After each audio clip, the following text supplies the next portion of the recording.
I gave this octopus its first food puzzle and it went horribly wrong. She's only been with me for about a week at this point, and she's not really sure about me. She doesn't know who I am. She doesn't know if I'm out to get her. All she sees is that I'm this thing that's standing in between her and the jar. So she checked me out, went back to her den to think about what she saw for a little bit, and then kind of decided that I wasn't a threat. I was outside the tank. She said, just to be sure, I'm going to take the long way around the tank to get to the crab. This is typical for octopuses. When they are hunting, they like to go high up and get a vantage point before descending on their prey.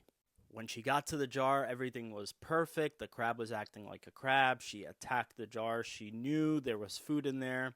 I had poked little holes inside of the jar so she can stick her arms through and actually touch and taste the crab. And she was doing just that. She was frantically trying to find the hole that'll let her get to the crab, but totally ignoring the top of the jar, which was completely open. So I decided to step in. I took my feeding tongs, put them in through the top of the jar to kind of show her, hey, the jar's open. You can climb right in and have your meal. She kind of looked at me like she had a chip on her shoulder, and she's like, no, man, I'm just going to go about this my way. One of these holes is going to get me to that crab. And she, again, tried all different holes, grabbed the crab, and she was really not getting anywhere. At this point, she kind of gave up and was just looking at me, and I think she was trying to ask for help but didn't know how.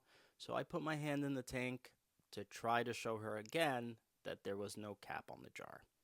At first, she didn't know what to make of it. She thought I was trying to steal her crab. She really didn't get it. But then she actually raised her arm over the edge of the jar and felt my finger. But she still wasn't getting the message, so I tried to, again, help her out. But instead, she latched onto my finger, lifted the jar, and the crab fell out of the jar. Now thinking about it, she actually did solve the puzzle, but in her own way. She used me to lift the jar and drop the crab out. I obviously had to help her out because she went under the jar looking for the crab, so I kind of moved the jar out of the way and gave her her meal to enjoy in her den. What should I name her?